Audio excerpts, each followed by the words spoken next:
Bathukamma frustration.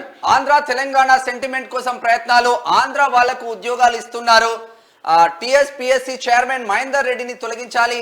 MLC కవితకు దిమ్మ తిరిగే కౌంటర్ ఇచ్చిన మంత్రి కొండా సురేఖ.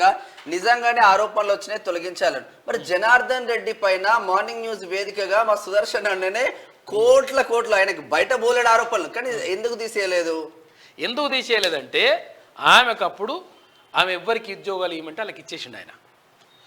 నిజామాబాద్ జిల్లాల నుంచి 300 మంది గ్రూప్ 2కు ఒకటేసారి వరుసగా కొంతమంది సెలెక్ట్ అయ్యిండ్రు. ఈమె ఇక మొత్తం అక్కపునేమే అంట ఆరోపణలు వస్తున్నాయి. తర్వాత పేపర్లు తీసుకుపోయి సింగపూర్లా ఏంది బ్యాంకాక్లో పేపర్లు తీసుకుపోయి ఆడ రాసిండ్రు. ఏది సింగరేణి పరీక్షలు. కాబట్టి ఆమెకి మంచిగా ఉంటే వేరే ఉంటుంది, ఆమెకు వేరే ఉంటే ఇంకో రకంగా ఉంటుంది. తర్వాత మహేందర్ రెడ్డిని ఎందుకు పెట్టిందని అంటుంది.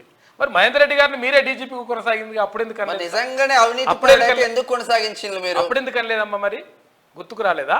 మాజీ టీఎస్పీఎస్సీ చైర్మన్ జనార్దన్ రెడ్డి పైన ఎన్నో ఆరోపణలు వచ్చినాయి. ఏమేం జరిగినాయో అందరికీ తెలిసిందే.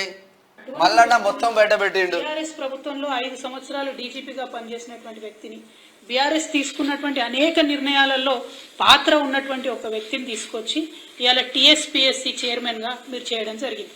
ఆనాడేమన్నారు, కేసీఆర్ గారు ఎవరన్నా రిటైర్డ్ అధికారులను తీసుకొచ్చి దేనికన్నా సంస్థలు నడపడానికి పెడితే మరి ఉద్యోగాలు పోయిన వాళ్ళని తీసుకొచ్చి ఎందుకు పెడుతున్నారని ఆనాడు క్రిటిసైజ్ చేసి, ఇప్పుడు మీరు అదే చేస్తూ ఉన్నారు. ఓకే, అక్కడ వరకు ఓకే అనుకుంటున్నారు. అక్కడ వరకు ఓకే అంటుంది. అందు గురించి ఏం చేయాలో అర్థం కాక అదేమంటుంది, మా నాయన మొత్తం తప్పు చేసిండు వాస్తవమే అని ఒప్పుకుంటుంది. అంతే, ఇంకా ఏం లేదు. ఆడికి ఓకే, అంతవరకే లెక్క.